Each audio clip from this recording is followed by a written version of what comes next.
செய்தி வாசிப்பாளர் நிரஞ்சன். நிஜ பெயர் சையத் பத்ரூர் ரஹ்மான். செய்தி வாசிப்பின் முதல பேரன்பால் இன்னும் திருமணம் செய்து கொள்ளவில்லையாம்.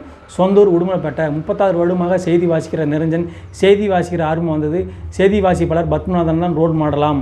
முதலாக 1989 தூர்தர்ஷனில் முதலாக செய்தி வாசித்த 15 செய்தித்தாளில் முதல் வாசித்தது என்னென்னா, நிரஞ்சன் சொல்கிறது என்னென்னா, இலங்கையில் பணியாற்றி கொண்டிருக்கும் அமைதிப்படை இந்தியா திரும்பி கொண்டிருக்கிறது, இதற்கு நல்ல வரவேற்பும் கிடைத்து கொண்டிருக்கிறது என நிரஞ்சன் வாசித்த முதல் நியூஸாம்.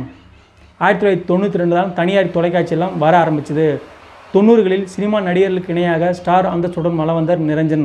உதாரணத்துக்கு நிரஞ்சன் சொல்கிறது என்னென்னா, எனக்கு வர்ற லெட்டரில் முகவரியாக கதவு நம்பர் எழுத தேவையில்லை, தெருப்பேர் எழுத தேவையில்லை. செய்தி வாசிப்பாளர் நிரஞ்சன் சென்னைன்னு லெட்டரில் முகவரி இருந்தால் போதும். தினமும் ஆயிரக்கணக்கில் லெட்டர் வருமாம் நிரஞ்சனுக்கு.